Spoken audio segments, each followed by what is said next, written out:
Hey, welcome to the shop. Today we're talking about safety. This is a video I've needed to make for quite a while. A lot of people have asked for it, and here it is. So we're going to talk about a whole lot of things here today, but I'm sure I'll miss a thing here or there, so don't be shy in the comments to fill in some of the gaps. Also remember that your safety is your responsibility, so be sure to read those manuals that come with your equipment, do some other research, and most of all, just be smart and think about what might happen as a result of the actions you're taking. Let's get right into it, talking about eye protection when you're welding. Now, when you're welding with an arc welding process like MIG or TIG or stick, it's important to use a full welding hood or welding helmet like this. Now, we're pretty spoiled these days because there's auto darkening welding hoods, and you can adjust the shade based on the process and amperage that you're running. And you might be wondering, well, what shade should I be running? Well, for me, most of the welding I do, I'm between a shade 9 and a shade 12.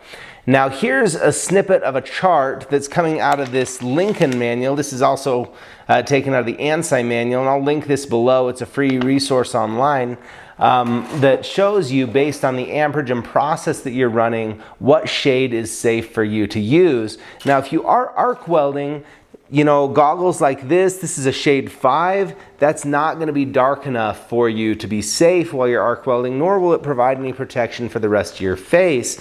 But something like this would be appropriate if you're running an oxyacetylene torch for cutting, you know, certain medium thickness or thinner, and also for oxyacetylene welding.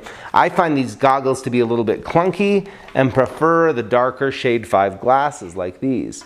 Now, in addition to just being a darkening welding helmet, we'll touch back on this, but this also serves as a full face shield for grinding, and this one also has a cutting mode where I can lock it in at a shade 5 if I am running oxyacetylene like we were talking about, and just use this for most everything. Now, in addition to a welding helmet, it's a good idea to wear some safety glasses, especially when you're cutting. You know, the other day I came out here and I just had one quick cut to make. I ran over to the saw, and confession, I didn't put on my glasses.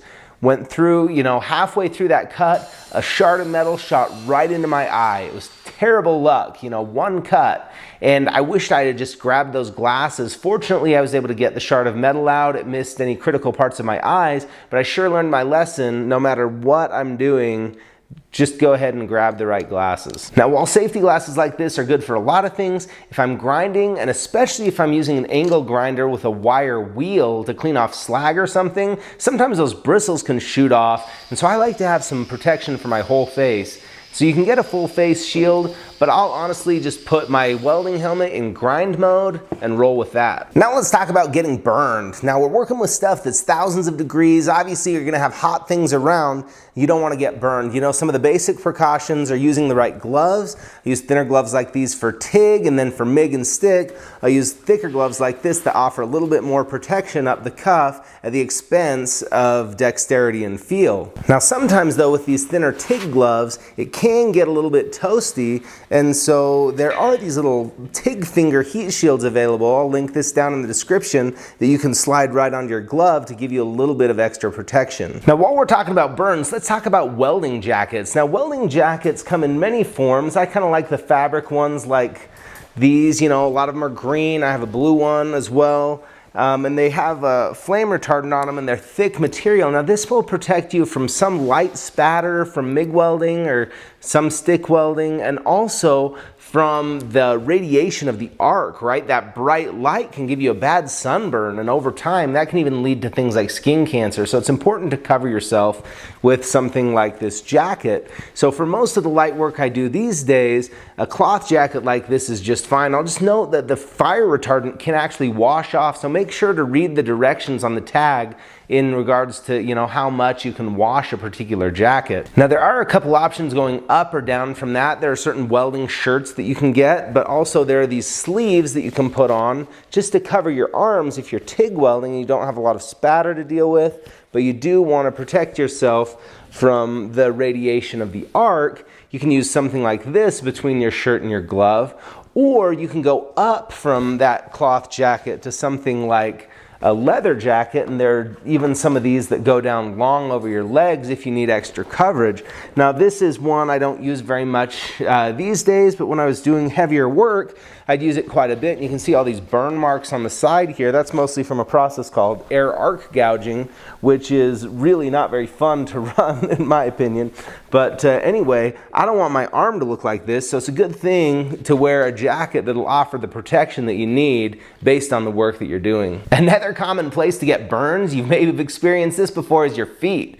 You know, there's nothing worse than having a big old chunk of molten metal blob right down into your shoe. That hurts so bad. So don't be out there working in sandals. It's a good idea to have full coverage on your shoes. And it's great when your pant leg goes over your shoe so that you can avoid that molten metal falling down inside. Now the times that I've gotten burned aren't usually when I'm actually welding, it's usually after. And it comes from either grabbing some material that I didn't realize was still hot, or removing my tungsten electrode. If you're TIG welding too soon after, that thing is still smoking hot. So it's a good idea to let that cool off a little bit. Now one thing to keep in mind too is welding isn't the only way that material is going to get hot. You can make things really hot by grinding. So right after you grind, you want to give a little bit of time for that material to cool off. I'll usually use the back of my hand and get it a little bit close, and you can feel that heat radiating off if it's really hot, and then just tap it a little bit before I grab it to make sure that it's cool. Now let's talk about our hearing. There are a lot of things that I do here in the shop, like grinders or saws, things like that I want to protect my ears from. And so I use two different kinds of hearing protection. One are these ear muffs. These are just some cheap ones, but they work just fine. That I can put on real quick if I'm just making a cut. But if I'm doing a lot of work and I want to just keep my hearing protection in while I'm welding and when I'm cutting and everything else, I use earplugs, and I just use these disposable foam earplugs. They work pretty well, and they can also keep little chips of metal out of your ears if you're, grinding in an awkward spot. This one's really important to me. When I was younger, not only did I work in shops, I also played the drums, and I just wasn't as careful with my hearing as I wish I had been. So now I'm really careful to make sure I preserve every bit that I have left. Now let's talk about electric shock. This is one I've been asked a ton, and in fact, a few weeks ago, I actually made a video all about this that I'll link in the description. But a lot of people ask, can I get shocked and electrocuted when I'm welding? And the answer is, yeah, you can. And there are some things you need to do to be careful. Now, while I went into a lot more detail in that video, I'll cover a few things. One, just make sure that all your cables, both going into your machine and coming out, have their insulation on them and they're in good condition. You want to make sure to avoid welding in wet conditions unless you're taking special precautions that are out there for that. And also, when you're welding with a process like shielded metal arc welding or stick welding, the electrode is always on. And so that's where you need to be extra careful so that you don't become the shortest path between the electricity on your electrode holder and your work clamp. You don't want that power going through you. Now also, some machines have something called a voltage reduction device, and this will actually reduce the voltage that's present for a stick welding machine when you're not welding. Now this doesn't work with every electrode. Sometimes you have to turn it off to get the job done, but if you have that available and it works for you, it's not a bad idea to turn it on. Next, let's talk about fires and explosions. It's something we definitely need to avoid while we're welding, and it's something that can come up because you have sparks that are flying out, spatter out of your weld pool, you have hot things, electric arcs, and that can ignite a fire. A few key things to look out for are, one, do you have any sawdust or wood around? I have some wood tools, but I keep them in the far other corner of my garage, and I'm very careful every time that I work with wood to vacuum up all the sawdust and make sure everything's cleaned up so that doesn't migrate over to my welding area where it could catch on fire. Another common way fires can get started is with rags, whether they're paper or cloth, especially if they're oily or soaked in a solvent like this acetone that I use to clean material before welding, then that can catch fire. So after I clean my material, I'll put my rags in a separate place, and it's best practice to keep them in a closed container after you're all done. I like to dispose of mine and just get them out of the garage right after I'm finished welding for the day. Now, if you are working on vehicles, be sure to be extra cautious with things like fuel and fuel tanks, solvents that you might be using to clean in like a solvent tank. Those types of things can go up really fast. Now it is possible to repair a fuel tank by welding, but I'm going to tell you, just pouring the fuel out of it is not enough to stay safe. So that's a task best left to professionals with the right procedures and equipment in place to make sure that they don't blow themselves up when they do that. Another important aspect when it comes to preventing fires is to make sure that your electrical service for your welder is put in properly, right? Don't rig something crazy up. Make sure it's done in the right way. Now you've noticed probably that I have 2 fire extinguishers up here. Those are 2 different types for different types of fires, and notice that I have them put by the door. Now if there were to be a fire in here, I'd need to make a decision whether I was going to try to put that out, if I thought that I could successfully and quickly, or if I just needed to evacuate. And that's the reason the fire extinguishers are by the door, so I don't have to put the fire between me and the exit. If I were to fight it, I'd have a clear line to get out. Next, let's talk about welding fumes. So this is when you have that smoke coming up off your weld. Now the first and most obvious way to reduce the amount of fume that you breathe in is just to keep your head out of the plume, right? You can see that this smoke rises up in kind of a column, and I don't want to have my face right there in it. I'd rather move to the side if I can and still view my weld.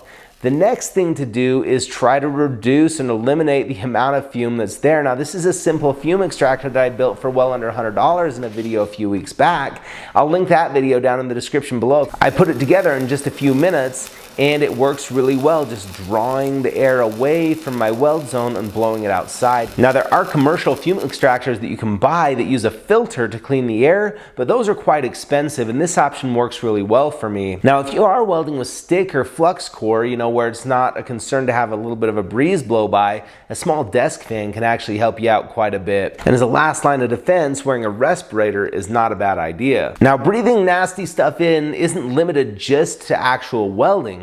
Plasma cutting produces a lot of fumes, and you get a lot of dust in the air from grinding processes too, both from the wheels breaking down and whatever you're grinding on. And for those things, it's a good idea to take similar precautions, and when I'm grinding, you know, often a dust mask is good enough because they can get pretty dirty and I can just discard it right away. Next, let's talk about gas cylinders. I've compressed gas cylinders back here with shielding gas for welding, and they are really high pressure. When I get them, they're right around 2,000 pounds per square inch. And so if you were to break that top valve off, it will go shooting like a rocket and could be very dangerous. And so these cylinders here, they're secured to my carts so that they can't tip over. But before I take them off and unchain them, I install a safety cap on the top that protects that valve. So make sure that your tanks are either strapped on or have the cap on them, and oftentimes both is a good idea if you're just storing them. Now let's talk about cuts. You know, we're dealing with cut metal, and oftentimes those edges are sharp and they have a burr on them. So it's a good idea to wear some gloves when you handle your material. But be sure when you're wearing them and when you're handling with that to keep those gloves, any loose clothing and jewelry away from any rotating or moving machinery, because that can ruin your day real fast. Now I'll just talk specifically about angle grinders for a minute, right? This is my go-to tool for so many things. You can use it to cut, grind, shape, all sorts of things. It's super useful, but these can also be quite dangerous. I mean, they spin really, really fast.